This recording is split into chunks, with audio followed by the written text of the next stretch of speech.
Imagine a place where healing begins.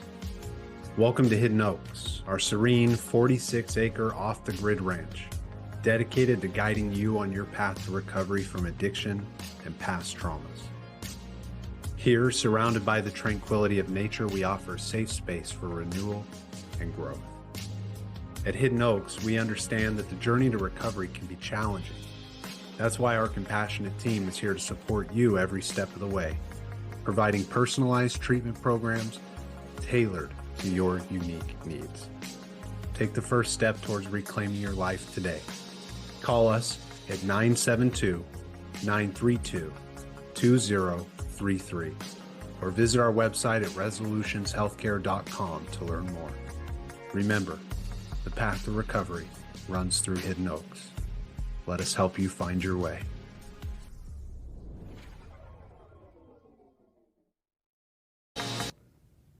Hello and welcome to Breaking the Cycle. My name is Alan Hyde, and tonight our guest comes from a business that she owns and founded called Dose of Changes.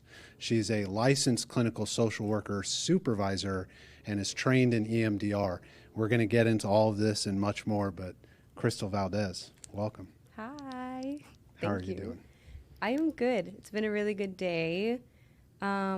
Excited to just chat and be able to share like what we do and hear probably a little bit more about what you have going on here because it's really cool in here. Absolutely. So Dose of Changes, you guys are providing therapy, but I also noticed kind of just reading through the website that you guys are building towards a more holistic approach with your treatment. Is that right? Yes. It's always been my vision to not just treat like the mental health part of it. I started my work in the clinical field and social work realm, doing a lot of like case management. And I was at a nonprofit where we did a lot of trying to get people out of poverty and get them long-term stability. And that opened my eyes to the fact that if people don't have their basic needs met, they don't get the stability long-term. So I want to be able to treat everything that anybody could need under one roof. And eventually that looks like physical therapy. I would like to have a dietitian on staff, a trainer. Like I want to be able to just touch everything that a person could need. Yeah, and we were kind of touching on this before, but you guys are steadily growing in that direction. Yes, That's we exciting. will reach 2 years of business in March, and so far we have myself, 2 other clinicians that treat teenagers and other adults, young adults, and then we have a financial advisor that we're able to kind of outsource our clients to when they're needing to get that stable. Oh, very cool. Yeah. That's a social work background working for you. Huh? All the community and all the resourcing. Did you go right into Dose of Changes, or were you like from working in some of these agencies, or did you do private practice for a while? So I started before the clinical piece. I was at a nonprofit called Catholic Charities, and I was there for maybe like 2 years doing case management. After that, when I graduated with my master's, I ended up going and specializing in mental health and substance abuse. And from there, I was in an inpatient hospital probably for like 2 years. Very good experience, got a lot of exposure there. And then I feel like I kind of did what the patients do. They go from inpatient to outpatient to private practice. And that's how I flowed through it. So I was under somebody else for a year. And as soon as I got my clinical license, I just felt like God put it on my heart to not be moving in fear and to just go out and like that vision he put in my head, like go out and chase it. So then, just been steady building it from there. Yeah, it's very cool. Working in an inpatient setting. You said, it's a cool experience, funny, but I mean, you could be honest. You and I both know what that's like. Yeah. It was intense. I learned a lot, like got a lot of good stories from it too. A lot of self-defense built into it, but it was nice to see when it was working and when we had the support we needed as a staff to be able to see the kids go from like that high level crisis to genuinely being okay. Yeah. Those settings, I remember a supervisor had told me years ago when I was first working with kids in crisis situations of, never underestimate how that one little interaction could have such an impact on their life. And Yeah. just hearing you reflect on it, like, takes me back to those moments. Yeah, I think it was really eye-opening because you could do really good work, but if you were having a bad day, you didn't take care of yourself, or even if other people who were working weren't taking care of themselves, it's not like you have a lot of time with the kids, so any lapse in you having patience could, have them spiral too. So. Yeah. They're little sponges, aren't they? Literally. Are you still working with kids, or what's the predominant population you're working with? I have a couple of kids and like teens, but I've started to do more work with like young adults. And at first it was young adults, but really it's just any adult who identifies with the like train of having generational like cycles of trauma. So if they grew up in poverty, or if they grew up with really big restrictions and chronic stressors, and they feel like as an adult they're having trouble to break out of that and create a new cycle, that's kind of like my typical client. They're like, I know that there's things that are wrong, but I don't know how to get out of them, and all I've ever seen is these like negative cycles. So we're like pulling out all the roots. Yeah. Yeah. And just for the sake of solidarity, with that being the name of the podcast, how are you kind of walking with people? Are you getting them at that young adult stage into EMDR? Do you take a long-term approach with these clients? I tell everybody that they're getting prepped for EMDR, even if they never want to do EMDR. I think that there's a lot of power in creating like the stability and the safety, because you can't do that work without them getting to understand like what their emotions are and what those physical sensations are. So even if they never dive into the processing part, even getting them stable and getting them connected to themselves is like super healing. So I give them all the prep work, and when they're ready for it, if they have the stability, then I take them through that process, and it works so fast. It's one of my favorite things to do. Yeah, I'm curious, because we've had a few professionals as well who are in the EMDR train of thought, and some of the feedback we get, it's real helpful when we kind of slow down because people are really curious about EMDR. Yeah. And so to hear it maybe from your perspective, for those who listen to you tonight and maybe they're like, oh, I really like this therapist and want to reach out, and they want to know, well, how does Crystal go about setting up EMDR? You were kind of talking about like, helping them get grounded and scaling, but just maybe some snippets on like how you kind of prep the clients in that. Yeah. So before anybody can even get into EMDR, like reprocessing, we have to make sure that they're able to handle stressors and not get dissociated or not spiral, not go back and like live in that space. So honestly, for the first like couple months of treatment, I'm really nosy. I get to know them. I'm trying to get them, it's called dose of changes for a reason. Like, your nervous system can only take so much change at a time. So I always tell people when you come into therapy, the first 3 months, I'm dosing you up with like me. Like you are getting used to being around me. You're getting used to the conversations, the questions, the conversations. And when your body's used to that and you can actually unload some of the stuff, then we get into the deeper work. But there's a lot of like grounding, a lot of visualizations. Like there's a safe calm place that we teach them how to do, and there's a container. Like if we open up really traumatic or stressful things, I want them to be able to compartmentalize that and put it back, but in a healthy way, because if you put something in the container, you have to come back and get it later. Yeah, there's two really important words that you use that we could go in a million different directions, but the one I want to focus on first is compartmentalization, because we're on social media as therapists. We hear all the terms, and it's like, I was chatting with one of the interns about it prior, and she was asking me about like some of the social media aspects and like what we think as therapists about that stuff. And instead of us kind of following that trail, I'm curious if just from your perspective, as you and I unpack it, giving kind of that proper perspective of compartmentalization in healthy ways. Yeah, I think that is one of my favorite things of telling clients, because I'm like, you already probably compartmentalize, you put things in a box, but you probably shove them. Like when you first come to me, you're probably shoving them in a box and hiding them, and you don't want to look at them again. But compartmentalization in a healthy way is being able to get into a therapy session, talk about stuff that you haven't talked about or probably even remembered that's hurtful, and being able to put that away and tell it in a like very nice, gentle way. Hey, I see you, I hear you, I feel you. You're gonna go take a nap in this little box, and next week or in the next 2 weeks, whenever I'm ready to, I'll open it back up and let you come back out.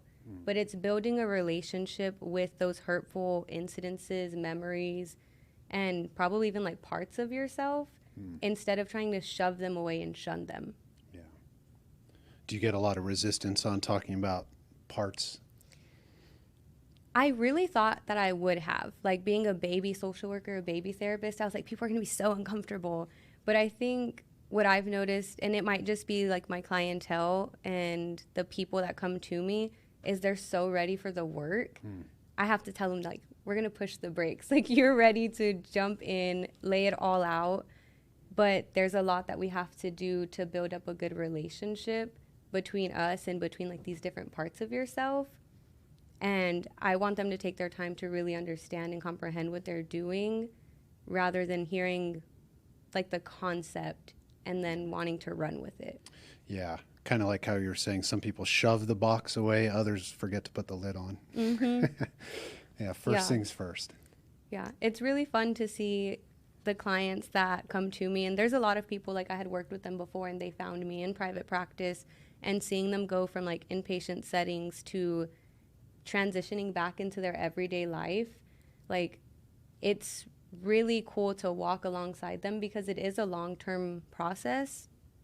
I don't have an amount of time. Like, I can't ever tell anybody how long they're going to be with me, but I've worked with people for years, and then some of them, it's not until like year 2 where they actually have like a really big revelation or really big breakthrough, and I'm like, that's what we were waiting for. Yeah.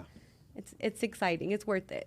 It is. And it's it's kind of when we settle into the work, we know, like, I can't tell you when, right? Yeah. But if you start this work, things are going to start to move and change. And often it's slow. Yeah. Yeah. It's really like a privilege. I think about sessions that I've had this week, and like it reminds me of the clients who come in and they're so ready, but there's so much like stabilization that needs to happen. And sometimes it takes so long because as much as people want to get better, any kind of change is new to your nervous system. And I tell everybody, your nervous system is cool. It protects you. It guides where you're going, but it's not sophisticated, and it doesn't know the difference between good change and bad change. So you can go from like, I'm just trying to get more sleep. And if your body feels that, it's like, nah, actually you're not. You're not tired right now. Or it's going to give you 1,000,001 things to do in the middle of the night because it just wants you to keep doing what you're doing. Yeah. Yeah. It's like those, if we called them kind of dysfunctional coping mechanisms, they're like old friends. Yeah. Yeah. I was talking about that with a client about grieving the loss of the behavior. Yes. Yeah, it's grieving a behavior that was never a tangible thing, but you feel it, you know, and when you let go of it, there's something missing. And I like that you brought up that point of like making some of these changes is getting in touch with that like unsophisticated part of yourself. Yeah. And the adult you kind of has to have that conversation. And I don't know about you, but my little boy in there, he wants to get into trouble. Yes.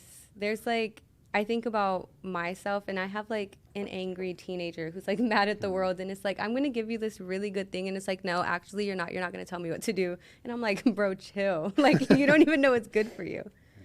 There was something that you said like 5 seconds ago, and it stood out, and now it went out. It went somewhere else. It'll come back later. It's floating between the lights. We'll grab it later. Yeah. You mentioned, well, here we both are in our brain fog, but was it kind of? I think it was grief. Well, yeah, okay, let's go with that, and then I'll come back to whatever we're reaching here. It'll come back. Yeah, no, you said that there's grief of like the coping mechanism, and I think one of my favorite parts of the work is helping people recognize like you're healing, but in healing there is grief, because you want so badly to live in a different version of yourself, but you can't walk in that healthy lifestyle and still be the person that you were when you first stepped foot into like your therapist's office. So it's like you have to tell that version of yourself like, bye, see you later, and it's okay to not keep doing these things. But some people are like not ready to let that go as much as they think that they are. Yeah, you know, it was a couple of weeks ago where we had a guest. We were talking about like males and therapists, and you know, one of the funny things working with young men is because I remember having the thoughts too of like, oh, I want to be stoic, right? But it's like, what is that first of all? And then as you move towards like a healthier way of living, all right, it's like all of those departures from everything you think works. And that's part of like when you walk through that threshold and your therapist tells you, you have to, this has got to stop. Yeah. Yeah. Or, you know, my therapist, she told me in the beginning, she said, I'm unwilling to take your money if you're unwilling to do the work to change. Yeah. And, you know, for me at the time, that really landed for me, but that's reality. Like, wow. Yeah. It's like the grief's right there, you know, of like, I could lose this therapist too that I've been enjoying working with, and all because I'm stubborn. And that stubbornness is, even that's just like a protective thing. It's just something that is like trying to hang on to what's familiar. And I think that's why it's so important to spend that time in treatment helping people learn themselves and the way that they function, is because they don't know how to differentiate this is good for me versus this is what's familiar to me. And the minute they have to let go of one thing to pick up another, it's like a battle. Yeah. Yeah, that in-between time of I'm not sure I'm going to be able to pick something else up. Yeah. Yeah, and that becomes, you know, in recovery circles, I work with a lot of 12-steppers, and it's that's that traditional leap of faith. Yeah. I love talking about faith too, because a lot of times we focus so much on like the physical, the mental, the emotional, and a lot of times like this conversation gets drawn back to like spiritually, like where's your hope at? Like where are you drawing the belief that you can get better? Do you imagine a life that looks different than the one that you're living in? Can you actually see that? Yeah. And helping people navigate, I don't want to be the way that I am, but I don't know what life looks like in a different version of myself, and they can't even see that. It's God. It's God's work. Yeah, yeah. Well, I'm glad you say it, right? Because we make no bones about it on this show, and we've talked about it with many, many clinicians. That I was just having a conversation earlier today of like, you know, you at a certain point, it doesn't necessarily matter in which way religiously or dogmatically you believe. It's just that faith that there's something bigger than you, or else you're the higher power. And we already know. I was telling my client, I was like, we already know, brother, you're not the higher power. This hasn't worked out. All right. And there's a lot of people that will come to you as a therapist, and there's like power dynamic. So they're like, oh yeah, you're here, you know what you're doing, you know what I need to do. And sometimes I'm like, bro, you gotta chill, because I answer to a God, and I know who my God is, and I know that's where I seek answers from. And while we help you figure out what that looks like for you, like I cannot be your God, because that's too much of a burden to bear. Yeah. Well, I'm curious what you think too. Like oftentimes that's the nature of the wound, right? Mom or dad was God supplanted, right between them and their higher. I'm trying to reach up over my mic, but they get trapped here, and then so they want us to come in. Right. Yeah. I remember this clinician, she had been in the field for like 35 years when I was real young in the field, and she looked at me, she said, get ready to be everybody's dad and brother and boyfriend and husband, because they're going to project on you. And with the faith piece, it's observable, it's palpable. Yeah, and I think that there's a lot of, how do I put this? I think that one of the things that pops up over and over and over again is people will repeat the patterns of pain that were inflicted upon them, even if they think that they're trying to like get out of that. Like sometimes people come to me and they're really struggling with like abuse or abandonment or neglect, but then they're out in situations like prioritizing the needs of everybody else. And it's that like come to like Jesus moment where you're like, okay, you're mad and you're hurt that like mom and dad neglected you, but now you're like a 40-year-old something, and you're not taking care of yourself because you're taking care of everybody else around you. Yeah. Like you're self-inflicting that same pain. Yeah. Yeah. What's the Freud's adage, right? We repeat our pain in order to master it. Yes. Yeah. And it's never one-to-one. It can be. I mean, sometimes it's pretty one-to-one, but I like how you're highlighting the distinction, because I'm sure there's a ton of people watching tonight who can relate to this, where it's like, why do I keep replaying these patterns over and over again? Yeah. I love teaching people about the nervous system because I genuinely believe if you can figure out your nervous system and become familiar with just your system, you're a giant factory. If you know what button causes you to shut down and what button causes you to go into a regulated spot, all you have to know is when to push what button to help you like be balanced. And I think that there's a lot of just healing with educating people. Like some people have never even talked about their feelings, much less understood chemically, biologically, like what's going on. And once you give them that educational piece, it's like the key. Yeah. You just nerd out. Yeah, it's fun. It's fun, right? Because you watch people change, and all the while being patient, waiting for them. It's like, I've got spare keys right here. All you got to do is ask, but you have to ask. Yeah. Or that part in therapy where like they want more, but you know that there are certain things that they need to do first, and you're like, dang, I have all these keys, but I can't give them to you yet, because if I gave it to you, I don't know, I think about God a lot, and I'm like, there's certain things he's made me wait for in life because he knew if he would have given them to me earlier on, I would have fumbled it. Yeah. And it's cool to be able to see that play out in my clients and be able to be patient for them. And as long as they trust you and the process, it works out later. It's a big relational like healing too. Yeah, there's something, and I want to, we're going to stretch this a little bit and see where you go with this one, but it's like this progression you're talking about and relating it back to our nervous system of like when we can be honest, trustworthy and trust people, right? And then, I guess some would say like in the realms of healing and recovery, the next, I guess, progression would be humility. Yeah. All right. Except for we don't want to claim that for ourselves. We'd rather let other people tell us.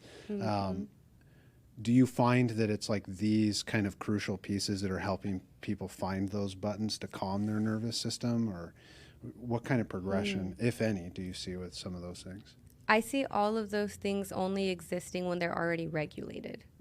Like if you are not regulated, you cannot be trusting, because your system, there's 3 states. You can be in a zone of regulation, and that's like, I'm going to talk to everybody, I'm going to hang out, everything's cool, and even if things are not cool, I'm cool.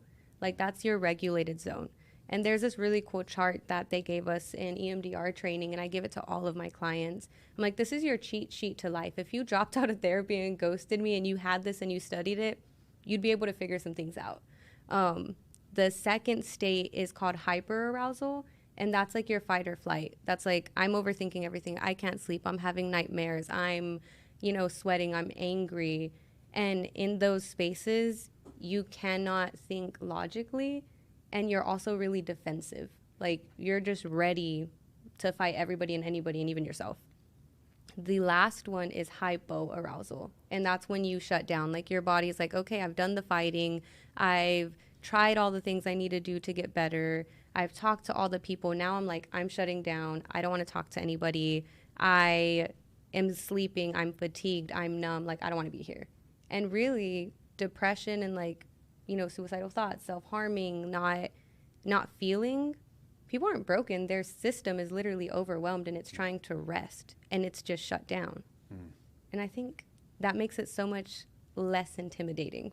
Yeah, and I think just so tangibly how you described that, it's going to be helpful for a lot of people listening to this, because we all have spent time in any of those places. It's like all 3 of those aspects. It's kind of, I think about it in the progression too of like working with an addict, right? They'll get into, right, the behavior, maybe they've relapsed, whatever type of behavior it is. And then, let's say they're trying to get sober, there's all the shame, and then they get overwhelmed. It's like, well, there's that progression you were just talking about. Yeah. And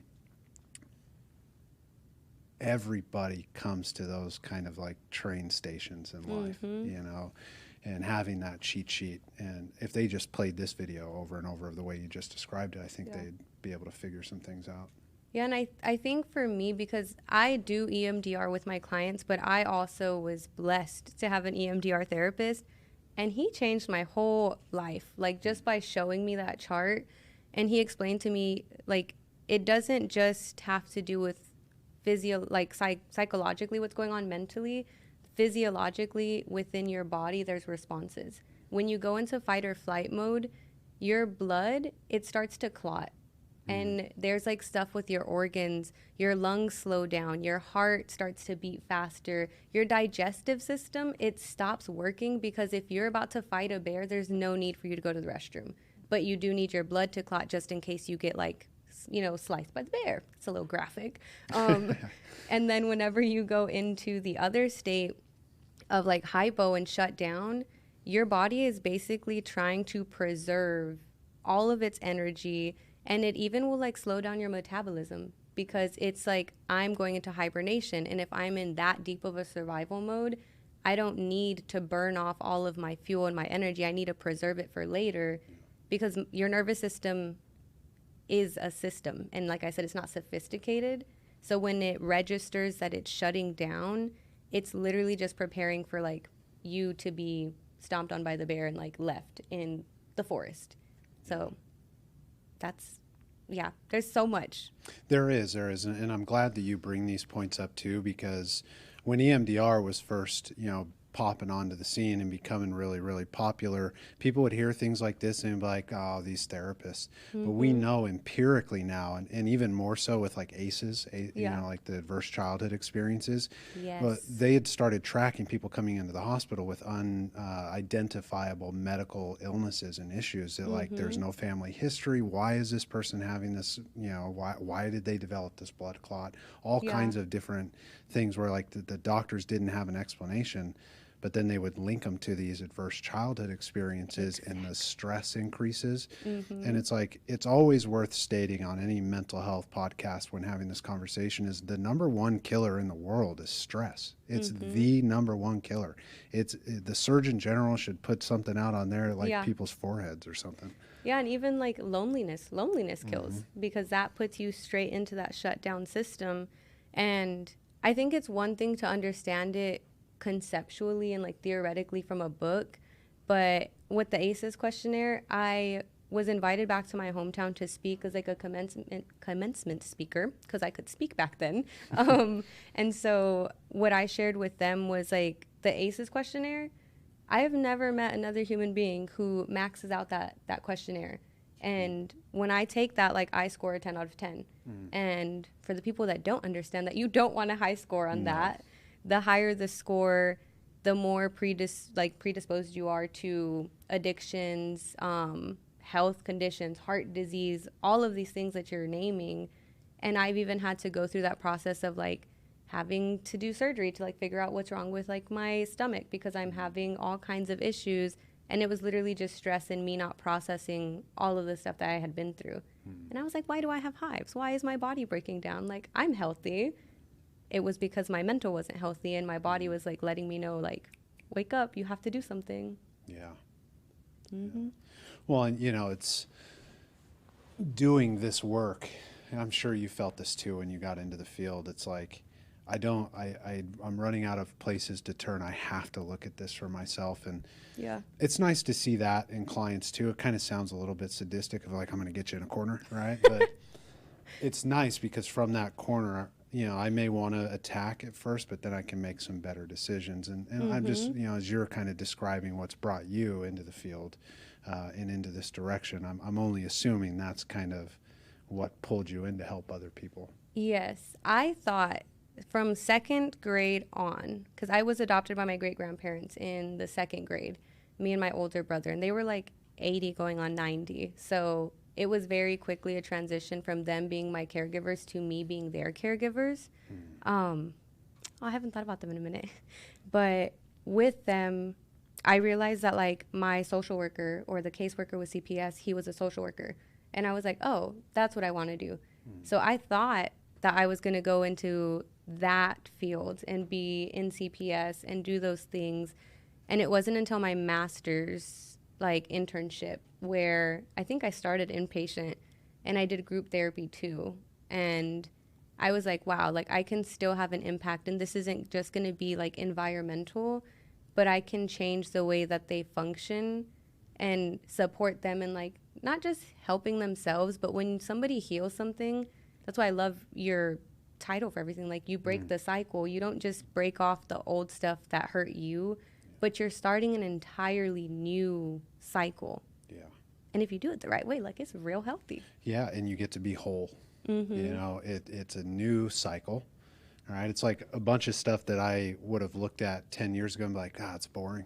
Yeah. You know, now I'm like, oh man, I want this. And I can only say, like, thank goodness for therapy and some of the somatic stuff that you're talking about, like the physical felt releasing of trauma. You know, I would have, in my, teenage years, maybe even early 20s, been like, whatever. Yeah. And it's so real. The only thing I can hope to do is show that to others.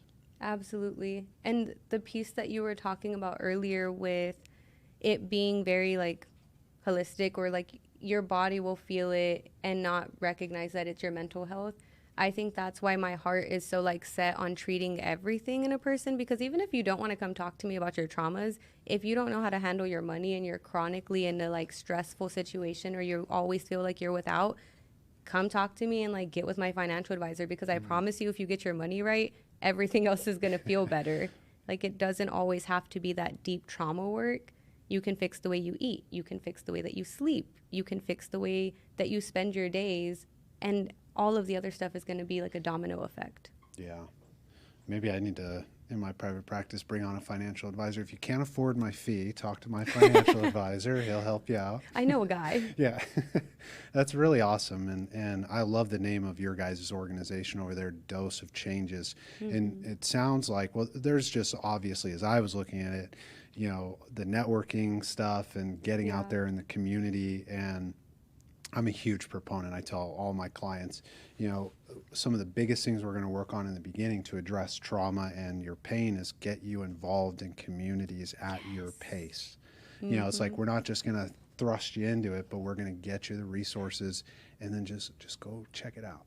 Dip your toes in, let me know how it feels. You can protest, you can even cuss me out, but give it a shot. I think it's so funny. That's one of the things that I get the most pushback on.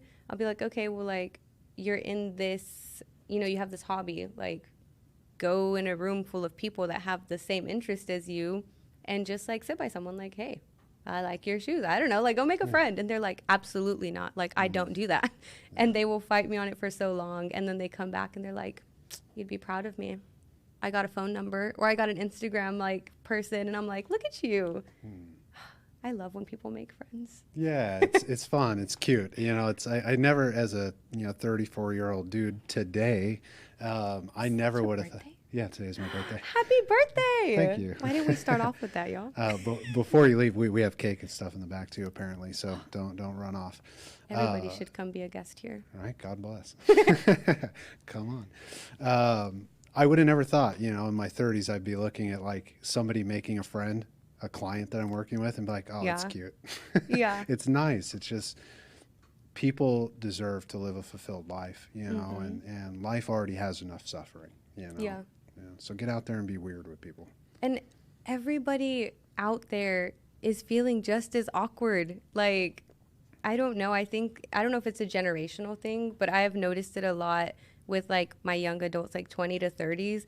Everybody's like, I don't know how to like make friends. I never like learned that. I was just friends with people in school. And I'm like, okay, so I'm just going to go then. If you don't want to go out, I'm about to create a bunch of groups. I'm going to take you to a pottery class. I'm going to teach you how to make jewelry. And I'm going to put you in a room with 10 to 12 other people. By the time we're done with that, if you don't have 2 friends, like, I don't know what I'm doing wrong. Yeah. People can get along with each other, and I think somewhere along the lines we forget that when we're isolated. Yeah. That people are going to be nice to you, especially if it's community-based. Yes. Maybe awkward, sure. Yeah. But they'll be nice to you. And it's also super hard if that's like, most people's trauma comes from another person. So when people are like, it's hard for me to make friends, there's part of me that's like, everybody sucks at making friends at first. Like, just go do it. And then there's the other part of me that understands, like, it's deeper than just making a friend. It's addressing the fact that when you step up to somebody, you're not just worried about them turning you down. You're worried about, like, your abandonment issues, your neglect. You're worried about looking a certain way or having people think about you a certain way. And that's why people should be in therapy, because then you can uproot all of that. Yeah. And then you can make all the friends. I couldn't imagine, out of all the people that watch the show, that they didn't identify with at least one of the things you just shared. This is the human experience, and being able to draw your conscious awareness to it. That's it's our only line of defense, is to be aware of it. Yeah. And to recognize, like you said, human experience. You're not the only person who has had their feelings hurt, or whose mom treated them a certain way, or whose family was like the first bully. Like sometimes recognizing that and sharing with somebody else, like, hey, I felt that too. All right, you're already besties. Trauma bonding. No, I'm just kidding. Yeah. Do not trauma bond.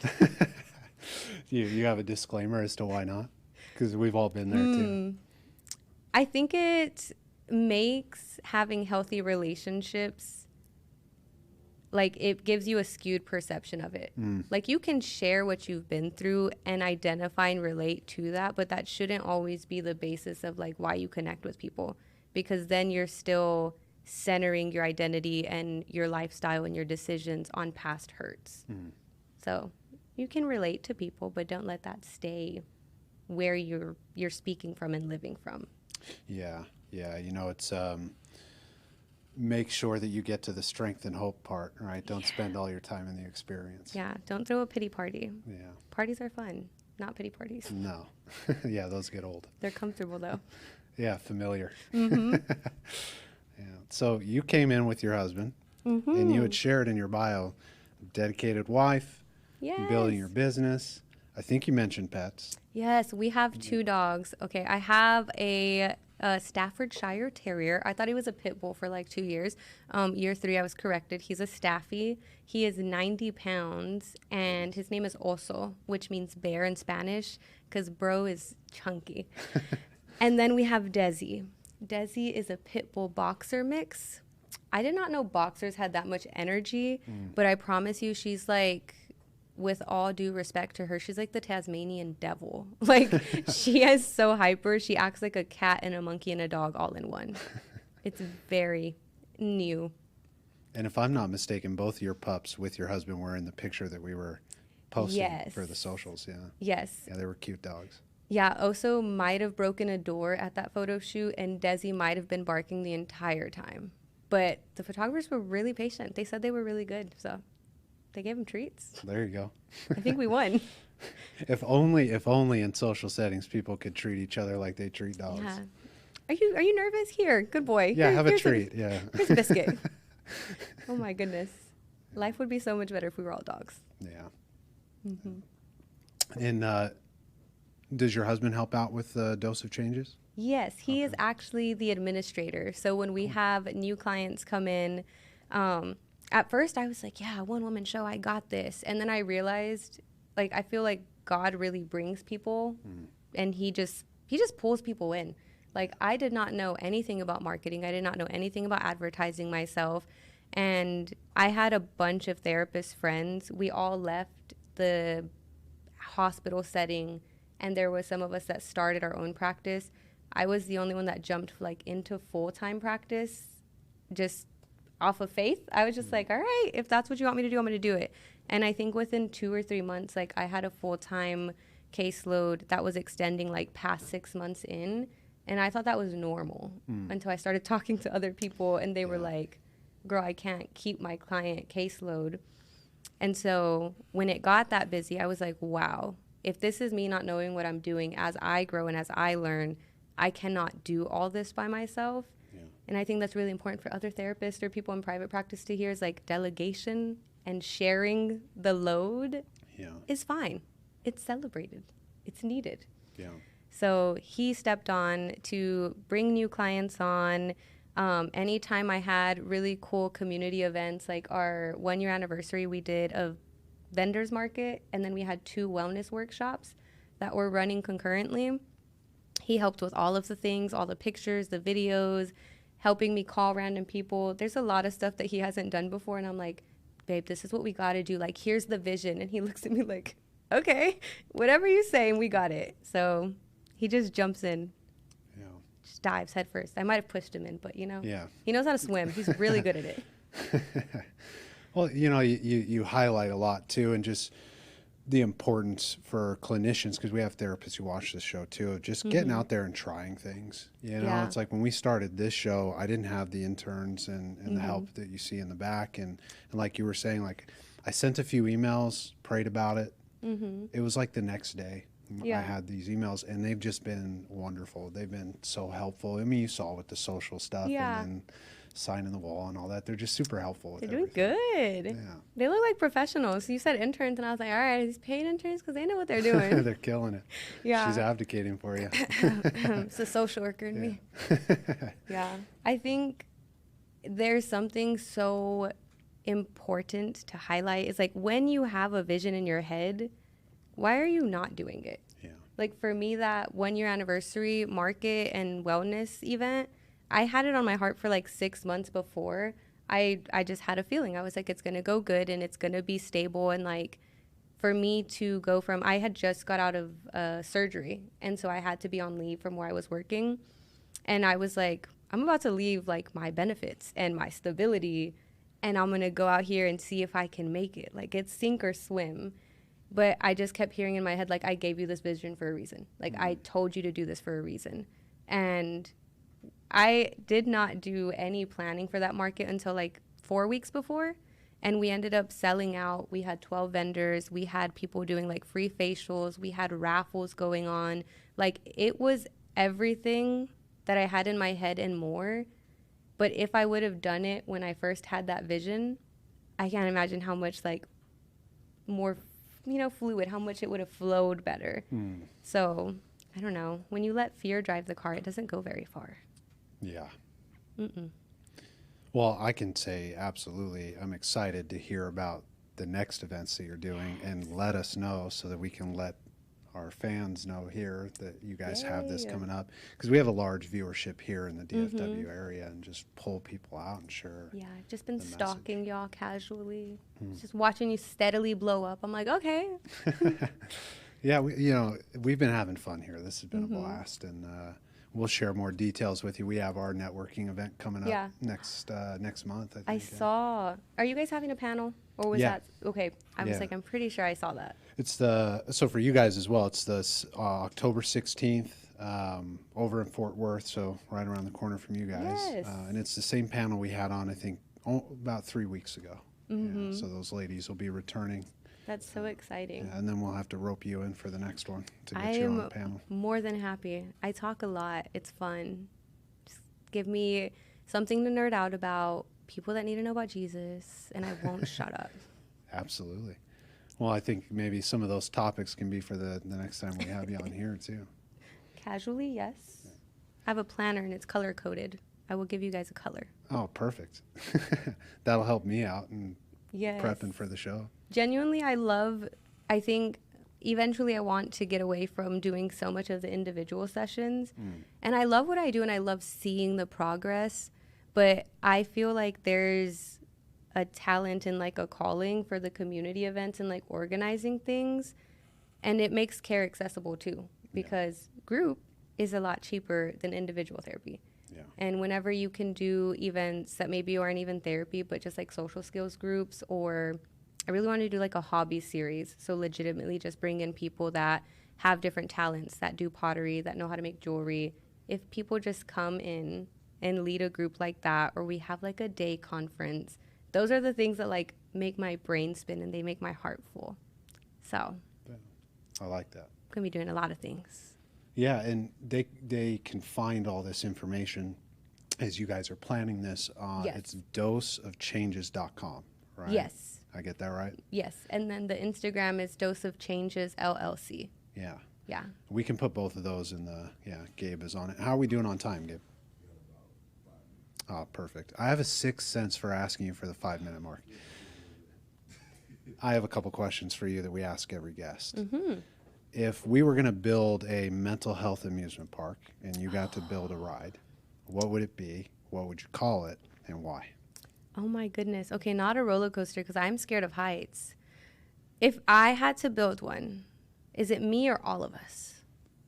Is it like a ride for Dose of Changes? Yes, ride for Dose of Changes, yeah. Why did I immediately think of like just a safe room with a bunch of teddy bears? Like they can come take a nap over here and I'll give them pizza and I'll hang out with them.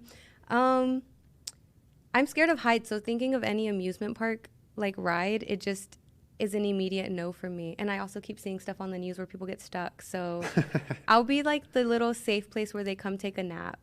It'll be cozy. What would you call it? Oh my gosh, I can't say safe place. That's so basic. I don't know. In the clouds. In the clouds. Yeah, they can come take a nap in the clouds. There you go. They can eat cotton candy, but it'll be healthy. We need a place for naps at our amusement park. Yeah, you guys can freak everybody out, like get their system all over the place, and I'll just be like, yeah, come on. Come watch a movie. Come watch Inside Out. That was a good movie. It was. Both That of them. second one, Yeah. when they talked about the core memories, I was like, all right, I don't even need a job anymore. Everybody just needs to watch this movie and you don't need therapy. You're done. They're doing a good job with those movies. They definitely. I watched that one. Yeah. Right, and with my boo, and hello. She's in the back because it's my birthday. Perfect present. I was watching that and I was like, there's just no way there's not a team of clinicians on this. Literally, anxiety, that was my bestie. Somebody was like, wow, I've never known that. And I just turned to them and I was like, bro, me and her are best friends. Like, hate to say it. Yeah. I thought the depiction of it, spoiler alert, but like when it was like running around the panel, but she was actually just standing still in the middle of it, I was like, oh man. I was like, wow, I thought I was so healed, but I guess I'm still grieving. It was so good. I may or may not have assigned that movie as homework to like 20 people. It could have just been a field trip at that point. Yeah. But you know, HIPAA. So can't do that. Yeah, got to protect the boundaries. Yes. Who was your favorite childhood cartoon?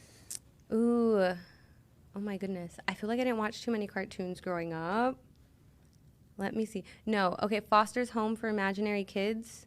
The one that was like, I'm not about to scream, I love chocolate milk. They're like, do it again, do it again, do it again, do it again. Do you know that one? I'm He has no idea. with this. All right, the interns know. It's a yellow. yellow character, I think, with like 3 things of hair. His name is Cheese. It's Cheese? It's cheese? We're playing charades over here. Is that what it's called? When you're like guessing things? And, yeah, we're playing charades. It's Cheese.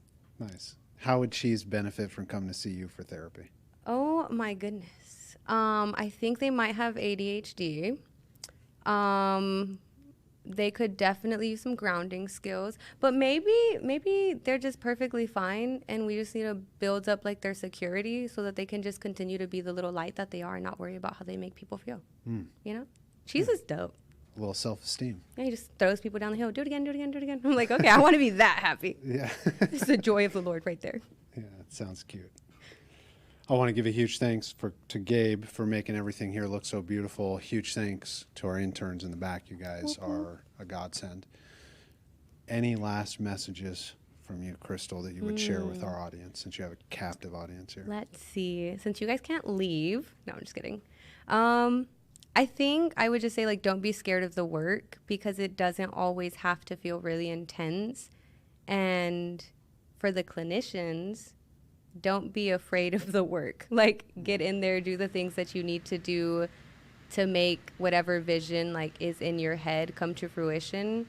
Because the more that you move in fear, whether it's as a client or a clinician, you're holding things back and you're, like, withholding blessings from other people or yourself. And that's no way to live. I needed to hear that tonight, so thank you. You're welcome. Just kidding. Ladies and gentlemen, we break the cycle here every Friday night, 7 p.m. We will see you here next week with our next guest, and we are very thankful to have you here tonight. Yay.